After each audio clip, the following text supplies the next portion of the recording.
সন্তুষ্টি অর্জনের জন্য এই দান করছে। এই সদকা কেবলমাত্র আল্লাহ সন্তুষ্টি অর্জনের জন্য করছে মুসলমান।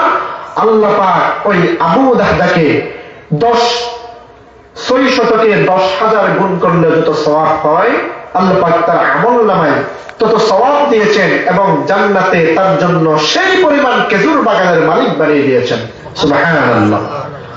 তাহলে আল্লাহ পাক তো আমাদেরকে তো আল্লাহ পাক দিয়েছেন, আমরা নিজে থেকে কোনো কিছু ট্রাই করে নেই, নিজের আমাদের কোনো এত শক্তি নেই, তাহলে সব কিছু আল্লাহ পাক আমাদেরকে দিয়েছেন। যদি ইমানদার, আমরা যদি পরিপূর্ণ ইমানদার হতে চাই, আমাদের 5টি বিষয় লাগবে। প্রথম নম্বর হচ্ছে আল্লাহ পাকের স্মরণে আমাদের অন্তর কাঁপতে হবে, অন্তরের ভিতরে ভয় আসতে হবে। যখন কোরআন তেলাওয়াত করা হয়, মন্ত্রমুগ্ধের মতো কোরআন তেলাওয়াত শুনবো, ইমানকে তাজা করব। তৃতীয় নম্বর, আল্লাহ পাকের উপর পরিপূর্ণ বিশ্বাস রাখবো। চতুর্থ নম্বরে, আল্লাহ পাক রব্বুল আলামিনের দয়া নামাজ আমরা আদায় করব।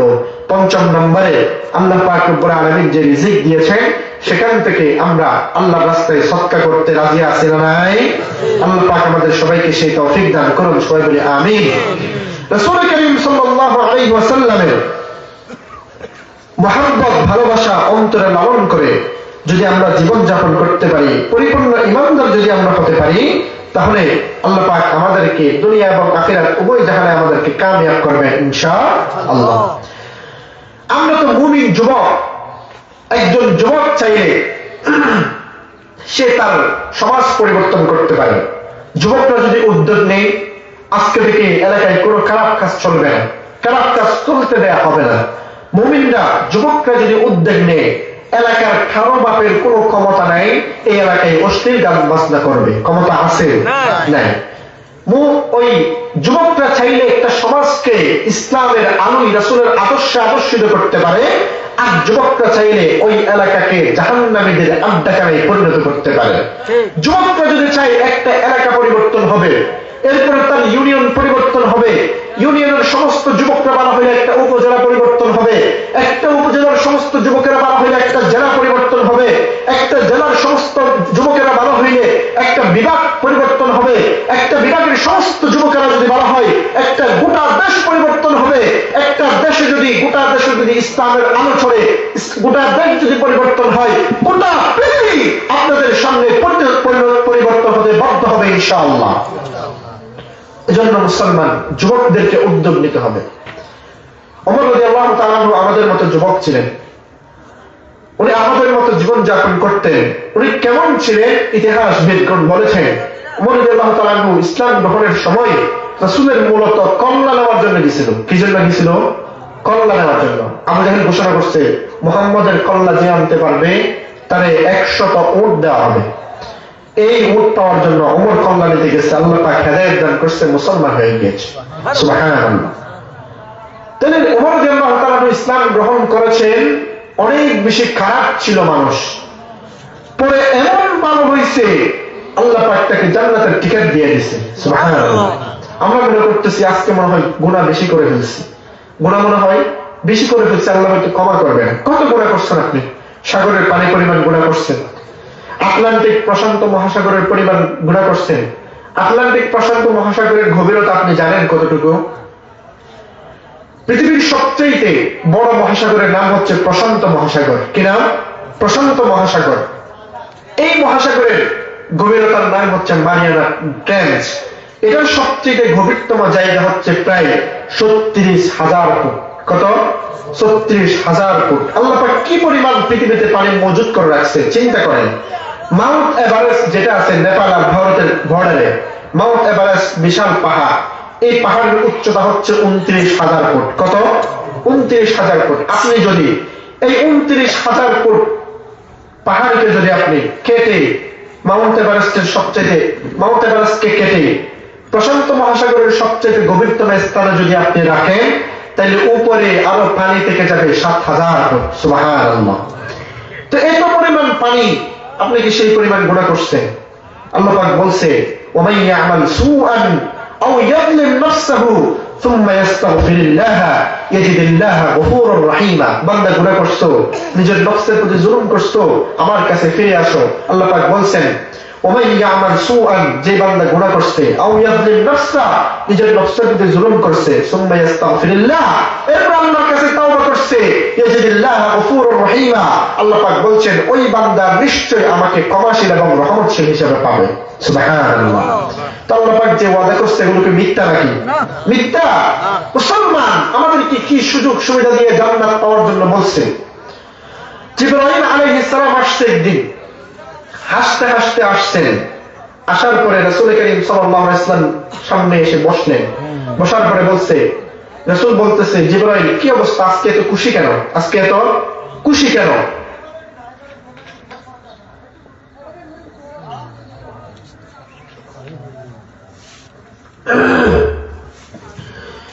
সাইয়েদনা জিবরাইল আলাইহিস সালাম হাসতে হাসতে আসলেন। আসার পরে বলছে, রাসূলের সামনে বসার পরে রাসূল জিজ্ঞেস করলেন, জিবরাইল আজকে এত খুশি কেন?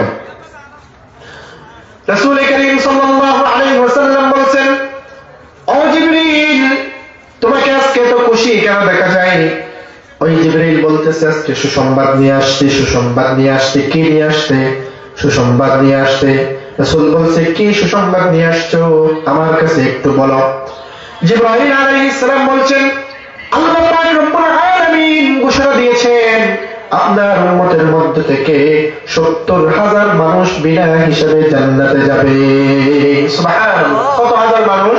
70,000। রাসূল মুখ কালো করে ফেলেছে। রাসূল করিম সাল্লাল্লাহু আলাইহি ওয়াসাল্লাম মুখ অন্ধকার করে ফেলেছে, মুখ মলিন করে ফেলেছে। রাসূলকে জিবরাইল বলতেছে, ইয়া রাসূলুল্লাহ, আপনি কি খুশি নয়?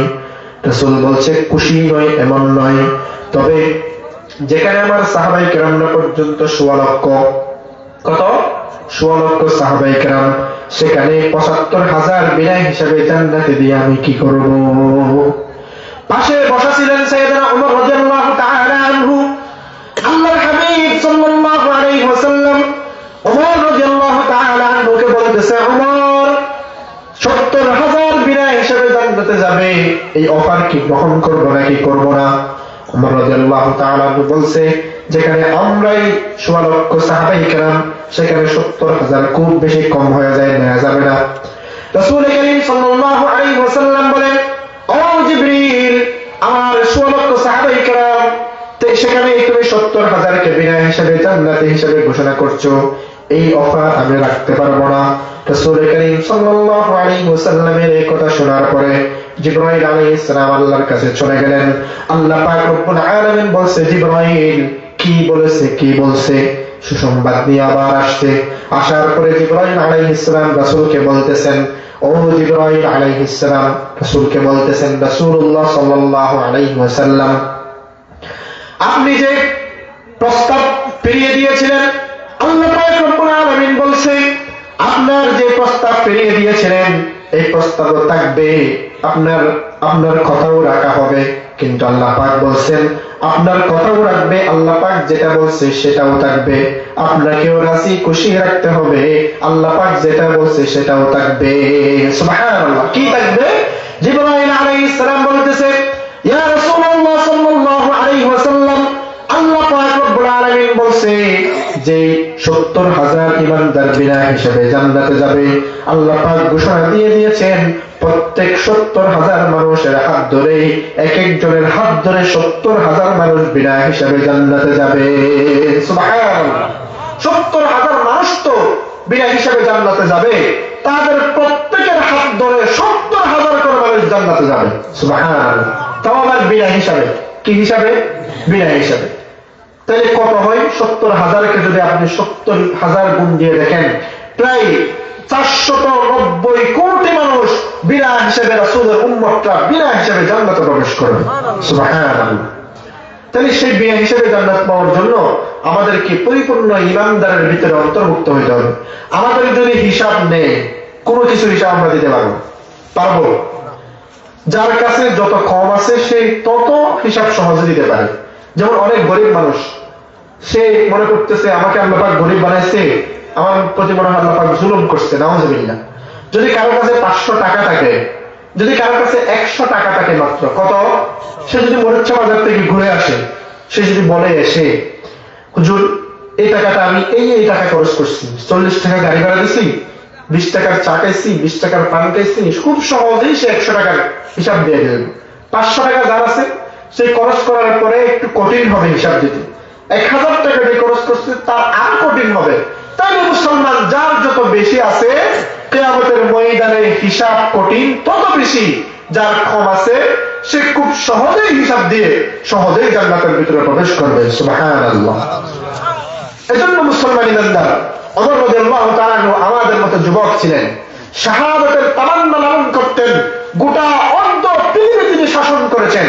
অর্ধ পৃথিবীর শাসকের চলাফেরা ছিল আমাদের এলাকার সবচেয়ে হত দরিদ্র মানুষের মতো। সুবহানাল্লাহ। সাইয়েদনা ওমর রাদিয়াল্লাহু তাআলা আনহু আল্লাহর কাছে দোয়া করতেন, আল্লাহুম্মা রযুকনি শাহাদাতান ফি সাবিলিক ওয়াজআল মাউতি বালাদি রাসূলিক। আল্লাহ পাক রব্বুল আলামিনের কাছে বলতেন, আল্লাহ ও আমার পালনকর্তা, আপনি আমাকে শাহাদাতের মাউত দান করেন, শাহাদাতের মাউত মৃত্যু আমাকে দান করেন, এবং আপনার রাসূলের শহর এই শহরে মদিনায় আমাকে মৃত্যু দান করেন। সুবহানাল্লাহ। আল্লাহ পাক রব্বুল আলামিন ওমর রাদিয়াল্লাহু তাআলা আনহুর এই দোয়াকে কবুল করেছেন। একজন মজুসি গোলামের ছুরির আঘাতে সাইয়েদনা ওমর রাদিয়াল্লাহু তাআলা আনহু নামাজের সময় ছুরির আঘাতে ওমর রাদিয়াল্লাহু তাআলা আনহু শাহাদাত বরণ করেছেন। মুসলমান ইমানদার ওমর রাদিয়াল্লাহু তাআলা আনহুকে আল্লাহ পাক মদিনায় মৃত্যু দান করেছেন। সুবহানাল্লাহ। শাহাদাতের মাউত কত মজা, শুনবেন আর একটু, কত মজা। মুতার যুদ্ধ, মুতার যুদ্ধ বিশাল এক যুদ্ধ হয়েছিল মুতার প্রান্তরে।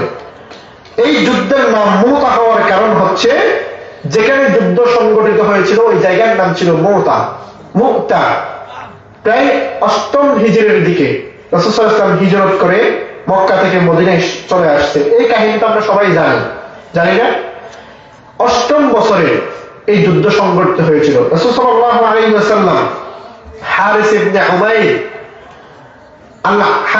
উমাইর আল আসাদকে রাসূল সাল্লাল্লাহু আলাইহি ওয়াসাল্লাম পাঠালেন রোম সম্রাটের কাছে দূত হিসাবে। কি হিসাবে? রাষ্ট্রদূত হিসাবে পাঠালেন।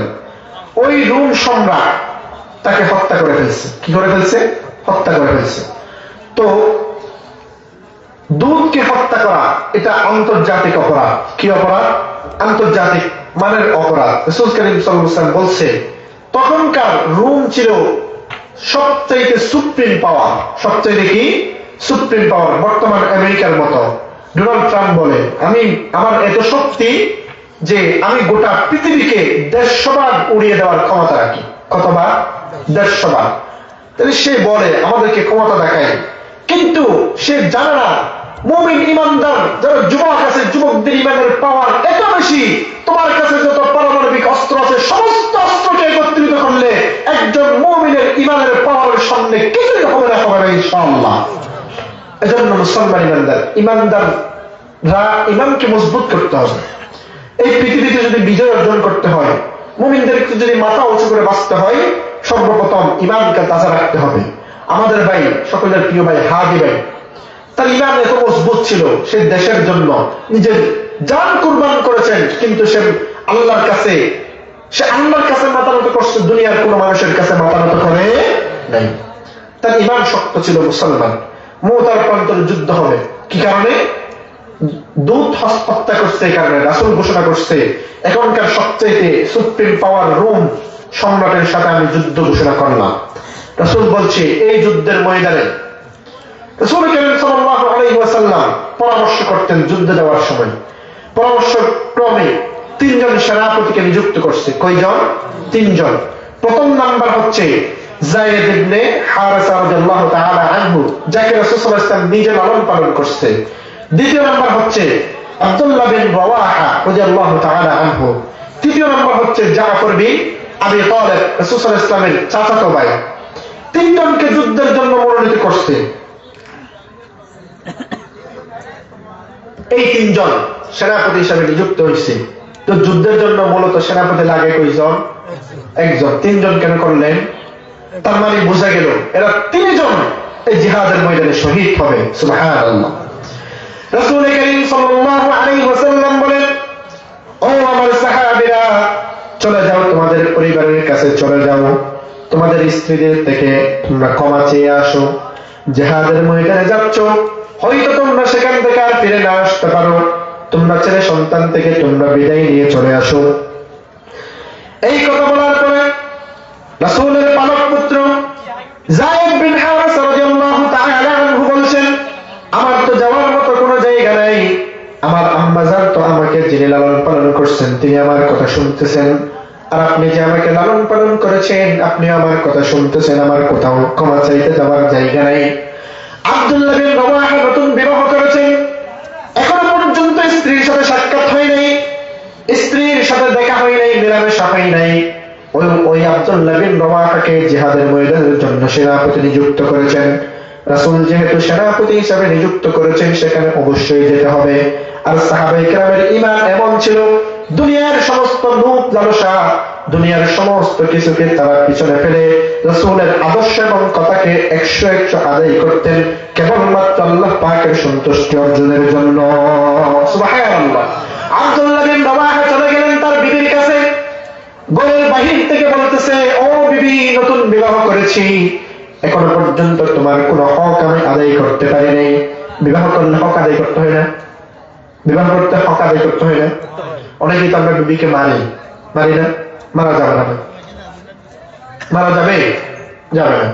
ফাইদুহুন্না ওয়াহজুরুহুন্না ফিল মাদাজি'i ওয়াদরিবুহুন্না ফাইন আতা'নাকুম ফালা তাবগু আলাইহিন্না সাবিলা। কোরআন আমাদেরকে কি চমৎকার সমাধান দিয়েছেন। কোরআন বলছে, কথা শুনছে না ওয়াজ করো, এরপরে শুনে না ঘুরতে নিয়ে যাও, তারপরে শুনছে না গিফট দাও, ভালো ভালো উপহার দাও, তারপরে কথা শুনছে না বিছানা আলাদা করে দাও, তারপরে কথা শুনছে না প্রহার করবা, আঘাত করবা কেমনে, মিসওয়াক দিয়ে মারলে যে পরিমাণ কষ্ট পায় সেই পরিমাণ। আপনি তো গবা নিয়ে মারতে পারবেন না, জামাসুয়া নিয়ে অনেকেই মারেন, আছে না? জাপা নিয়ে মারেন, কেমনে মারেন? এই যে আপনার ঘরে আসছে সেটাই তো অনেক বেশি। আপনার মেয়েকে যদি অন্য কেউ পিটায় আপনার কেমন লাগবে? ভালো লাগবে? আপনার মেয়েকে যে বিয়ে দিচ্ছেন ওই জায়গায় যদি আপনার মেয়েকে পিটায় কেউ, ভালো লাগবে? তাইলে অন্যের মেয়ের কেমনে পিটান আপনি? এই চিন্তা ফিকির মাইন্ডের ভিতরে রাখতে হবে, চিন্তা করতে হবে। তাইলে মুসলমান ইমানদার, কোরআন বলছে কথা না শুনলে হালকা আঘাত করা যাবে, মিসওয়াক নিয়ে মারলে যে পরিমাণ কষ্ট পায়, তাও যদি কথা না শুনে, কোরআন বলছে দুই পরিবারকে দেখে আপনাদের সেপারেশনের ব্যবস্থা করেন, আলাদা হওয়ার ব্যবস্থা করেন, দুই পরিবারের সমন্বয়ে আলাদা হওয়ার ব্যবস্থা করেন। এরপরও ইসলাম আপনাকে গায়ে হাত তোলার অধিকার দেয়। ইসলাম একটি পূর্ণাঙ্গ জীবন ব্যবস্থা। এই পূর্ণাঙ্গ জীবন ব্যবস্থাকে অপূর্ণাঙ্গ বানাচ্ছে আমরাই, অপসংস্কৃতি ঢুকাই দিছি, যেমনটা নয় তেমনটা মেনে চলে আমরা ইসলামটাকে উল্টা পাল্টা বানাই দিচ্ছি। তো স্ত্রী বিয়ে করলেই হবে না, হক আদায় করতে হবে। আব্দুল্লাহ বিন রওয়াহা বলতেছে, ও বিবি, তোমার কোন হক আমি এখনো পর্যন্ত আদায় করতে পারি নাই, তোমার হক আমি আদায় করতে না পারার কারণে তোমার কাছে বিবি আমি ক্ষমা চাই। আল্লাহর নবীর সাহাবী আব্দুল্লাহ বিন রওয়াহা বলতেছে, আল্লাহ রাসূল সাল্লাল্লাহু আলাইহি ওয়াসাল্লাম আমাকে জিহাদের ময়দানের সেনাপতি হিসেবে নিযুক্ত করেছেন, আমাকে জিহাদের ময়দানে যেতে হবে। আমার আগে একজন সেনাপতি আছে, আমার পরে একজন সেনাপতি আছে। আমার অন্তর বলতেছে এই জিহাদের ময়দান থেকে আমরা ফিরে আসতে পারবো না, হয়তো জিহাদের ময়দানে আমাদেরকে শহীদ হতে হবে, তোমার সাথে আর কোনোদিন দেখা নাও হতে পারে। আমি যদি এখন ঘরের ভিতরে ঢুকি, তোমার সৌন্দর্য আমাকে আকৃষ্ট করবে, তোমার সৌন্দর্য আমাকে আকৃষ্ট করে যুদ্ধ থেকে আমাকে বাধা দেবে, রাসূলের আদেশ পালন করা থেকে আমাকে বাধা দেবে। ও বেবি, আমি তোমার সাথে দেখা করবো না। যদি সম্ভব হয়, যদি তুমি আমার জন্য অপেক্ষা করে থাকতে পারো, যদি তুমি আমার ভালোবাসা অন্তরের ভিতরে লালন করে দুনিয়ার বুকে বসবাস করতে পারো, বেবি, যদি আমি জিহাদের ময়দানে শহীদ হয়ে যাই, আল্লাহ পাক যদি চান অবশ্যই ইনশাআল্লাহ আল্লাহর জান্নাতে তোমার সাথে আমার কথা হবে। সুবহানাল্লাহ। আব্দুল্লাহ বিন রওয়াহা বিবির কাছ থেকে বিদায় নিলেন।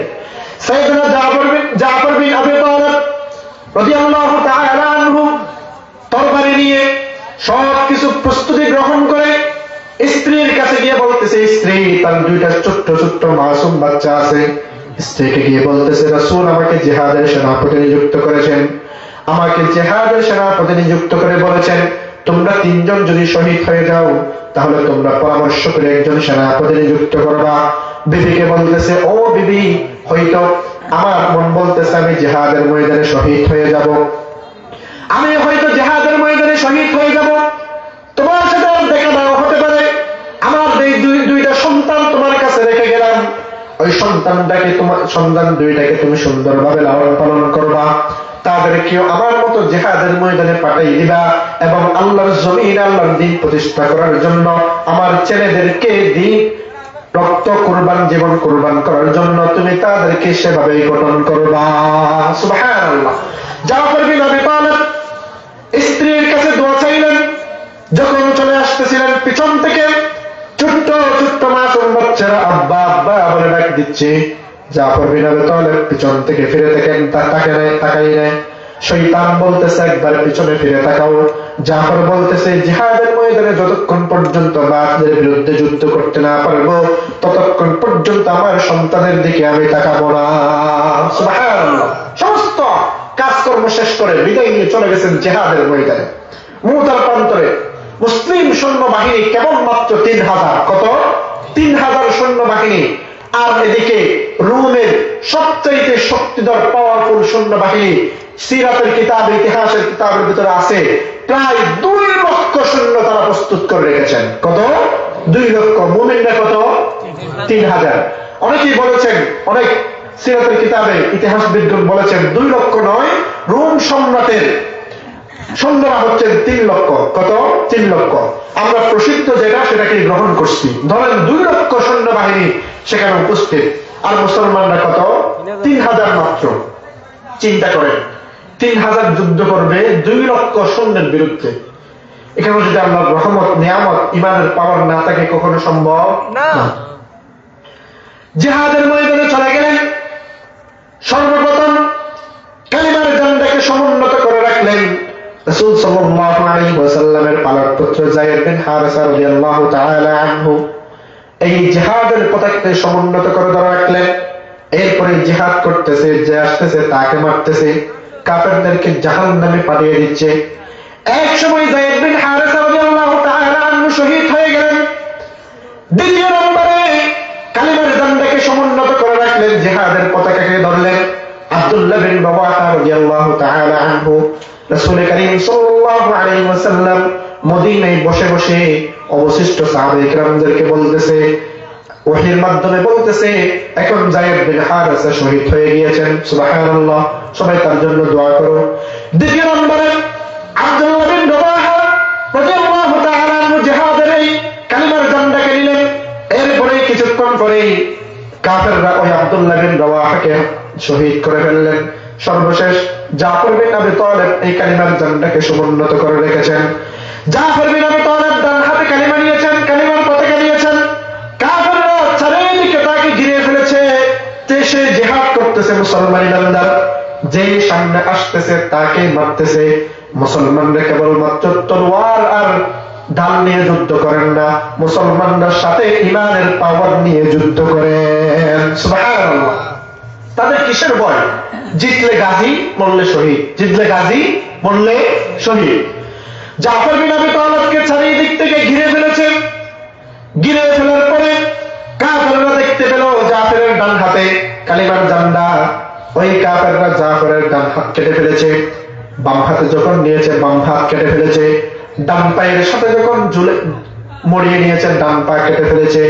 বাম পায়ের সাথে মরিয়ে ফেলেছে যখন বাম পা কেটে ফেলেছে। যখন শরীরের কোনো কিছু অবশিষ্ট নাই, এরপরে জাফর মাটির সাথে পড়ে রয়েছে। কিন্তু জাফর বিন আবি তালিব ওই কালিমার ঝান্ডাটাকে কামড়ের ধরে উঁচু করে রেখে দিয়েছেন। সুবহানাল্লাহ।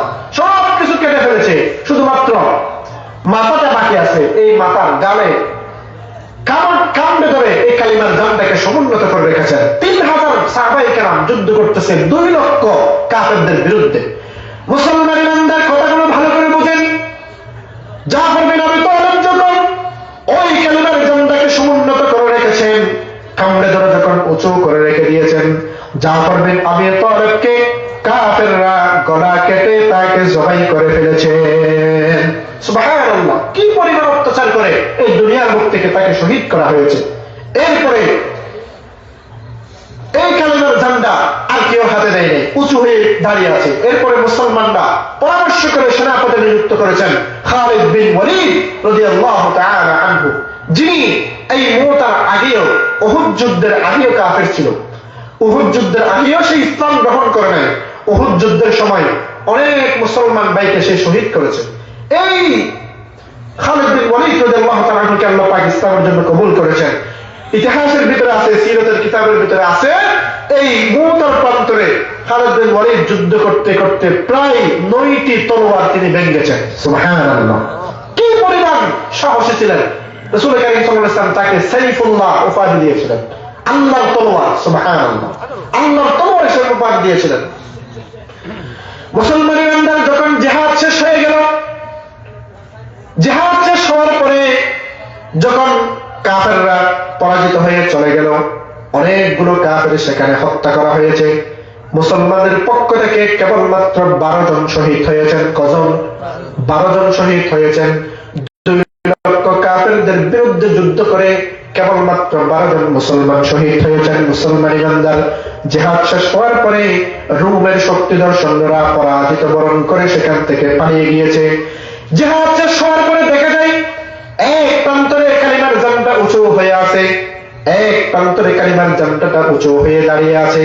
সাহাবায়ে কেরামরা গিয়ে দেখলেন সেখানে জাফরের হাত নাই, পা নাই, কোনো কিছু নেই, গলা কাটা, কিন্তু কামড়ে ধরে এক বিন্দু রক্ত থাকা পর্যন্ত কালিমার ঝান্ডাকে মাটির সাথে পড়তে দেয় নাই। সুবহানাল্লাহ। জাফর বিন আবি তালিবকে মদিনায় নিয়ে আসা হলো। রাসূল কারীম সাল্লাল্লাহু আলাইহি ওয়াসাল্লাম জাফরের সমস্ত অঙ্গগুলো একত্রিত করে মাথা থেকে পা পর্যন্ত চুমু খেলেন। এরপরে দাফন করে ফেলা হলো। যখন রাতের বেলায় রাসূল ঘুমালেন, স্বপ্নের ভিতরে দেখতেছে এই জাফর বিন আবি তালিব আল্লাহর জান্নাতের ভিতরে পাখির মতো উড়ে বেড়াচ্ছে। সুবহানাল্লাহ, এই জাফর আল্লাহর জান্নাতের ভিতরে পাখির মতো উড়ে বেড়াচ্ছে। রাসূল কারীম সাল্লাল্লাহু আলাইহি ওয়াসাল্লাম জিজ্ঞেস করলেন, ও জাফর, তুমি তো এই জমিনে আল্লাহর দ্বীন প্রতিষ্ঠা করার জন্য জীবন দিয়েছো, এই জমিনে তুমি আল্লাহর দ্বীন প্রতিষ্ঠা করার জন্য জীবন দিয়েছো। আল্লাহ পাক রব্বুল আলামিন তোমার সাথে কেমন আচরণ করেছেন, তোমার সাথে কেমন ব্যবহার করেছেন, আমাকে একটু বলবা নাকি? জাফর বিন আবি তালিব বলতেছে, আমি যখন কবরে যখন আপনি আমাকে দাফন করেছেন, আসমানে লক্ষ লক্ষ ফেরেশতা আমাকে বরণ করার জন্য দাঁড়িয়ে আছে। আল্লাহ পাক রব্বুল আলামিন আমাকে যখন জান্নাত দান করেছেন, আল্লাহ পাক বলছে, জাফর তুমি আমার কাছ থেকে আজকে কি চাও? যেটা চাইবা সেটা আমি পূরণ করে দেব। সুবহানাল্লাহ। জাফর বিন আবি তালিব বলতেছেন, ও আল্লাহ, আপনার কাছে তেমন কোনো কিছু চাই না, আপনি আমি জাফরকে আবার দুনিয়ার বুকে আরেকবার পাঠান। আমার এই জীবনটা কাফেরদের বিরুদ্ধে যুদ্ধ করে আরেকবার আপনার জমিনে দিয়ে আসতে চাই। সুবহানাল্লাহ। শহীদের মওত এত মজা, এত মিষ্টি আল্লাহ পাক শহীদের মওত রেখেছেন। হাদিসের ভিতরে আছে, যে ব্যক্তি শহীদ হয়েছে তার মওতের কষ্ট হবে একটা পিঁপড়া কামড়ালে যে পরিমাণ কষ্ট পায় সেই পরিমাণ। সুবহানাল্লাহ। তাইলে এই সাহাবায়ে কেরামরা কার সন্তুষ্টি অর্জনের জন্য কাজ করেছে বলেন তো? দুনিয়ার কোন মানুষকে দেখানোর জন্য, বীর হিসাবে স্বীকৃতি পাওয়ার জন্য যুদ্ধ করছে।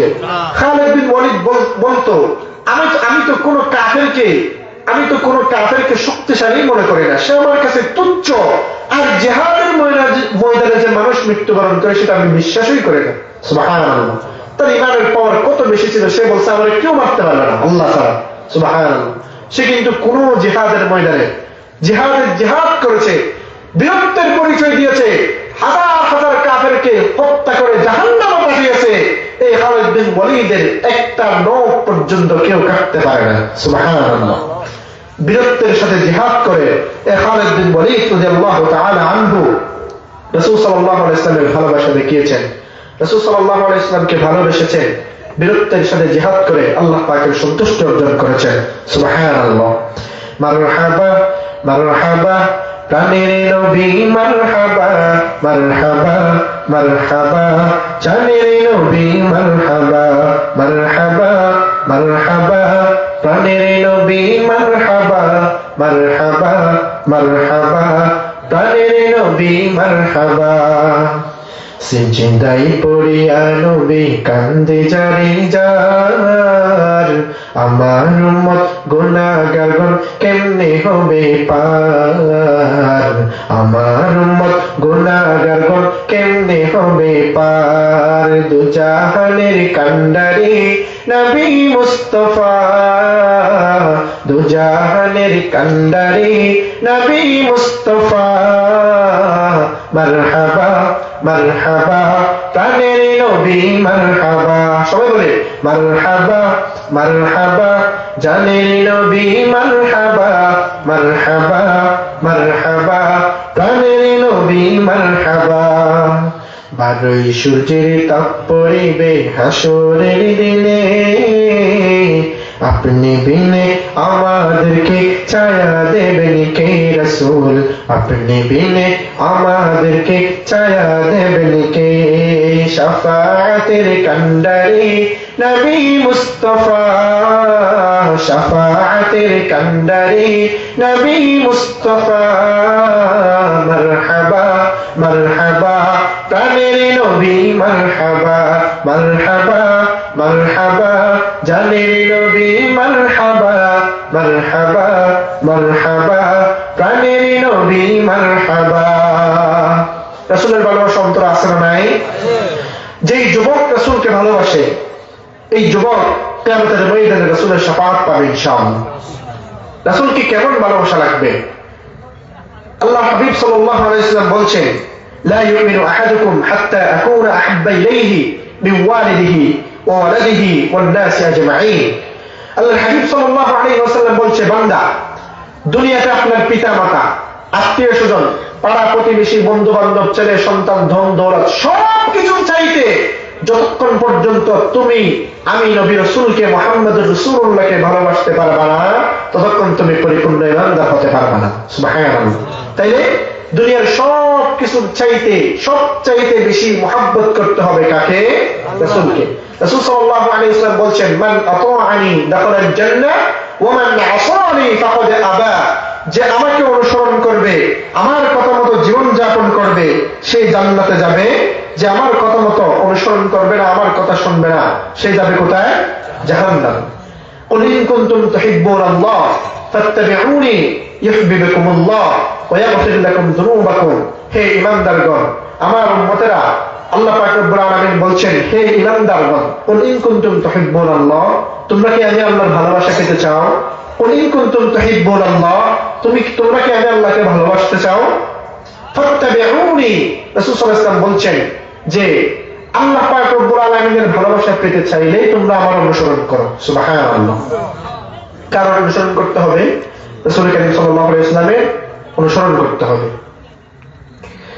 এজন্য রাসূলের ভালোবাসা অন্তরে রেখে আমাদেরকে এই দুনিয়ার বুকে জীবন যাপন করতে হবে। একজনে গজল গাইতে বলতেছে, ভাই অনেকক্ষণ ধরে, মনে বড় আশা ছিল যাব মদিনায়, মনে বড়, সবাই বলে, মনে বড় আশা ছিল যাব মদিনায়, মনে বড় আশা ছিল যাব মদিনায়, আমার আশায় আছে সম্ভাবনায়, আশায় আছে সম্ভাবনায়, করি কি উপায়,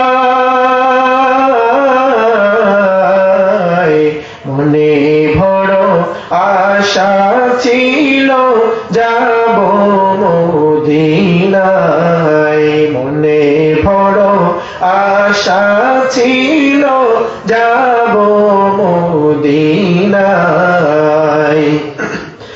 আরব সাগর পাড়ি দেব নাইকো আমার তরি, পাখি নই দে উড়ে যাব ডানাতে ভর করি, আরব সাগর পাড়ি দেব নাইকো আমার তরি,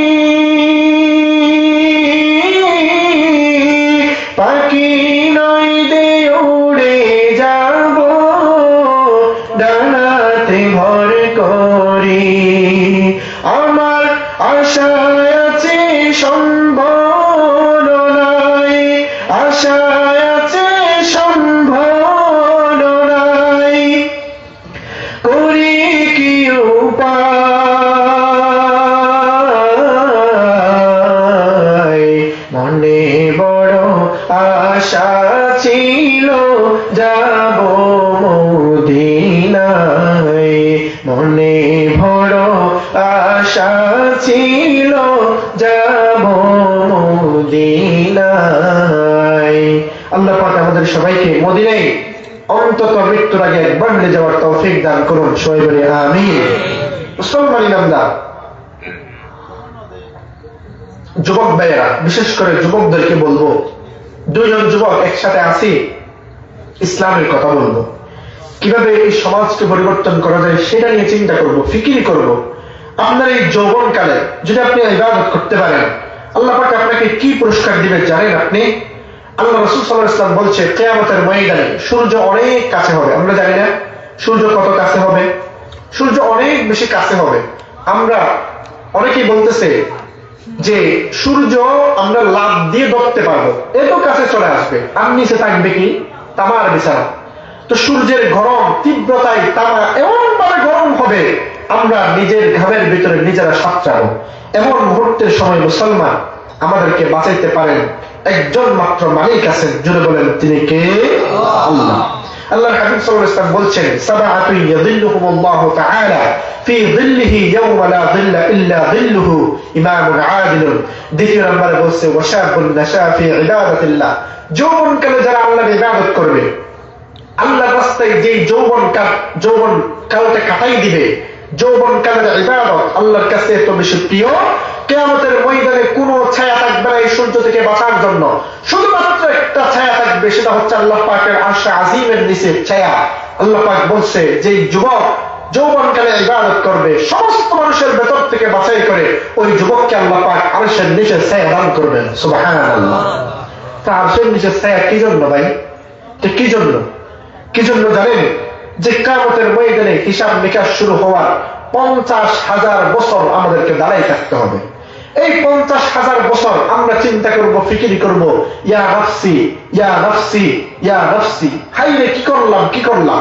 আপনি আরো শুনলে অবাক হবেন, আল্লাহর খলিলুল্লাহ ইব্রাহিম আলাইহিস সালাম, যিনি আল্লাহ পাকের এত বড় একজন নবী, এত বড় একজন রাসূল, উনি পর্যন্ত কিয়ামতের ভয়াবহতা দেখে আল্লাহর কাছে আরজ করবে, আল্লাহ আপনি আমাকে এই ভয়াবহতা থেকে রক্ষা করেন। সুবহানাল্লাহ।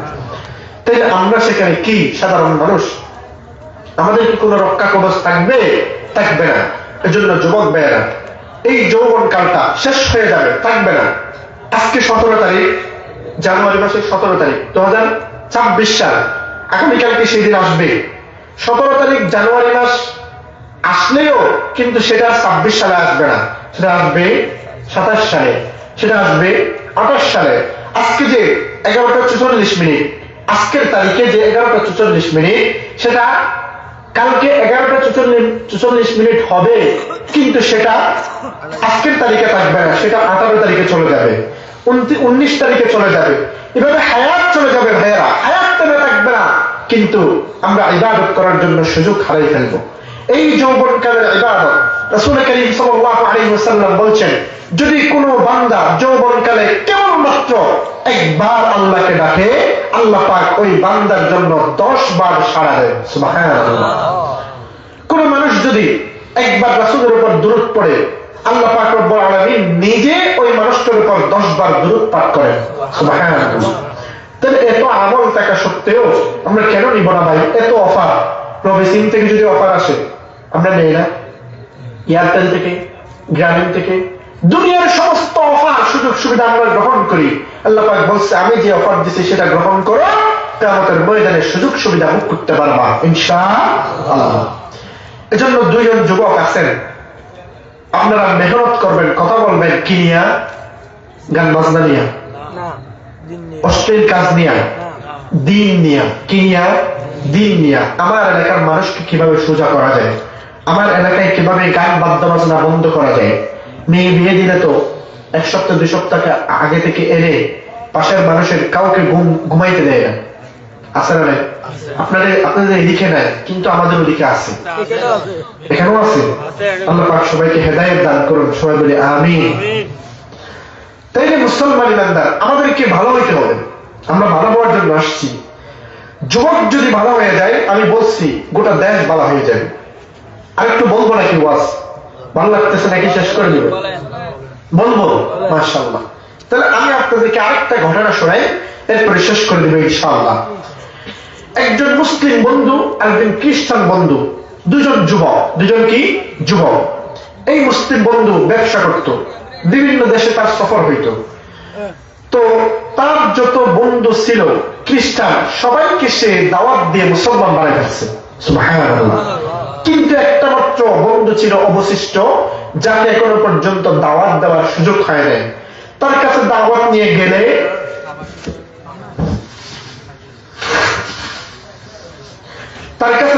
নিয়ে গেলে সে বিভিন্ন অজুহাত দেয়। বিভিন্ন কি দেয়?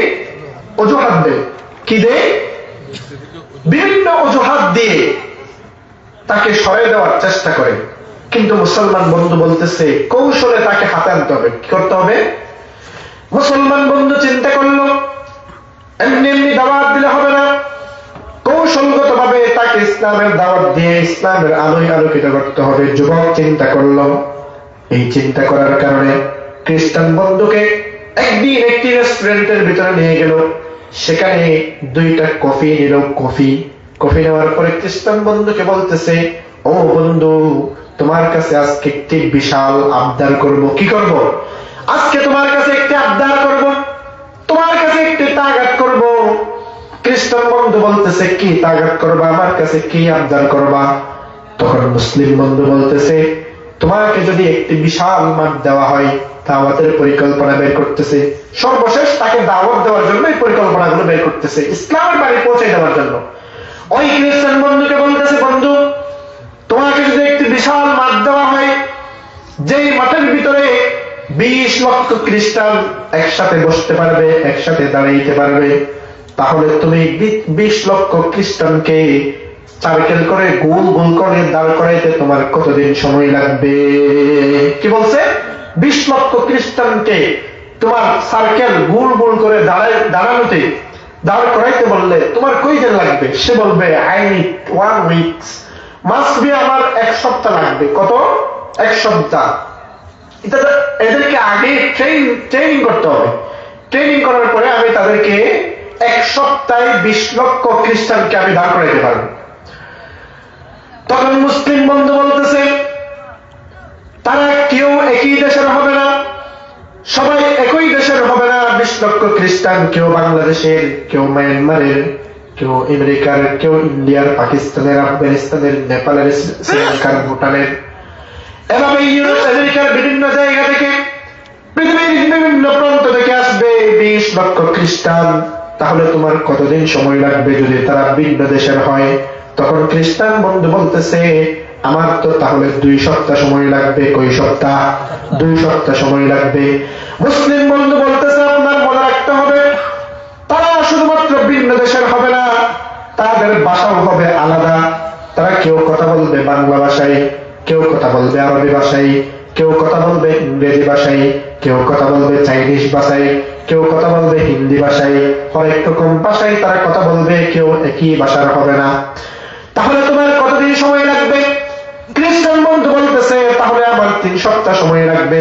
কই সপ্তাহ সময় লাগবে? কথা যদি বুঝে থাকেন বলেন, কই সপ্তাহ সময় লাগবে? 3 সপ্তাহ সময় লাগবে।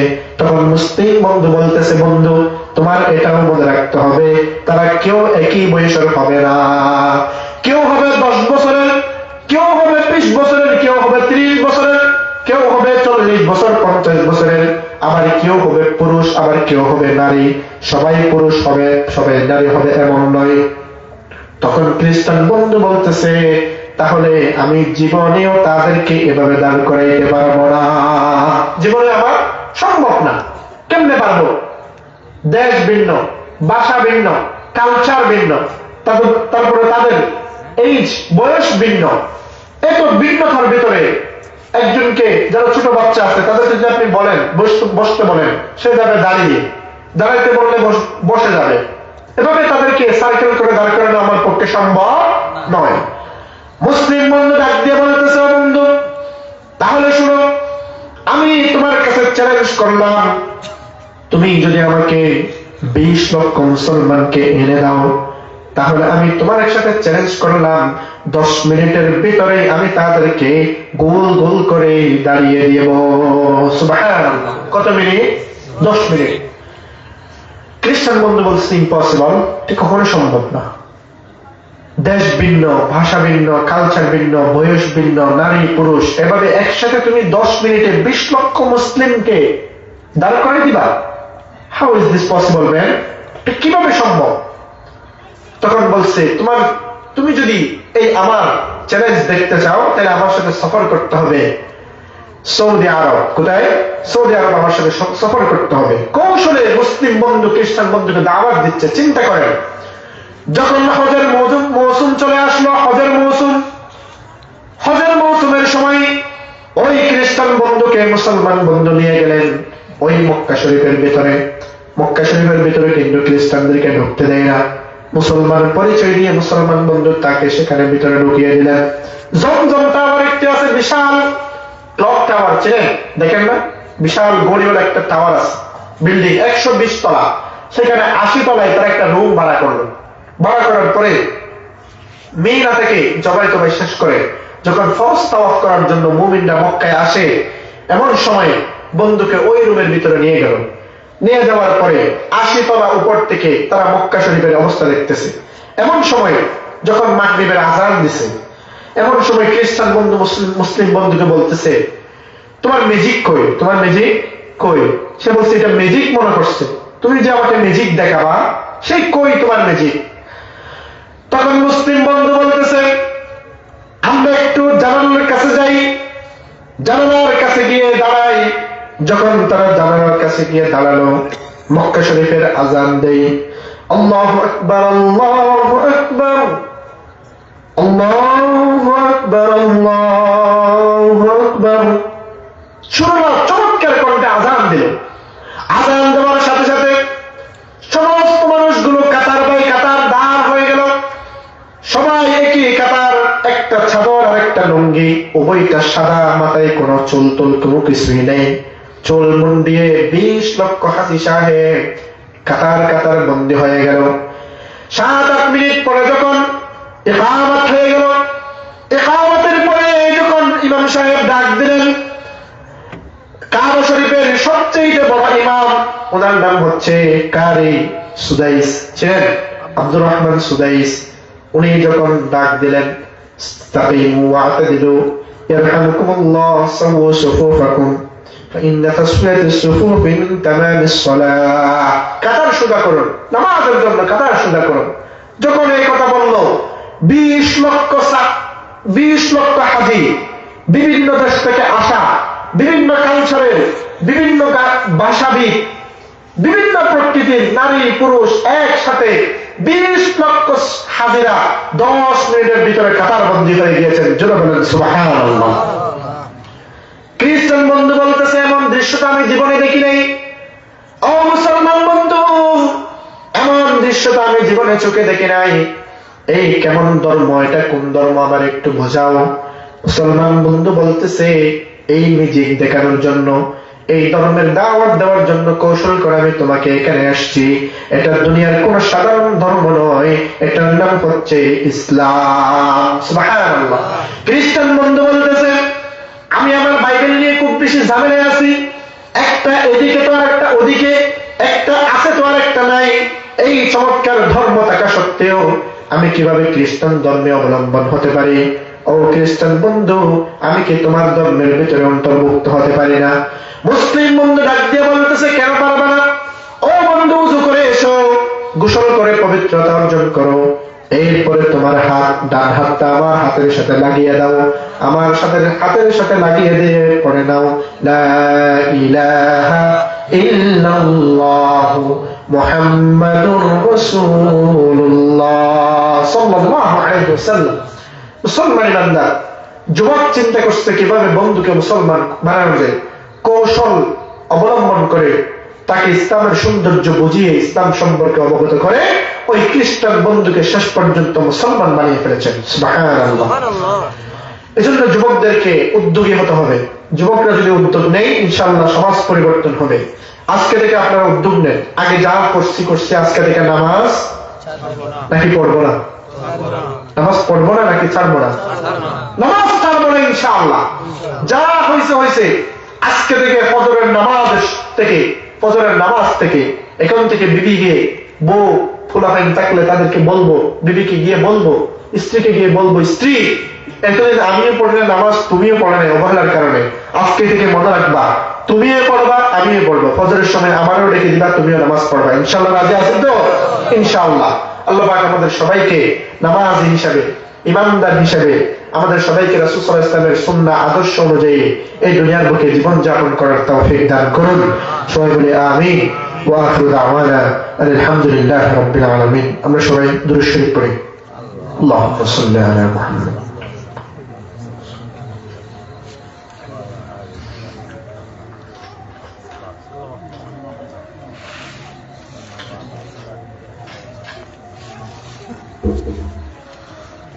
Mm-hmm.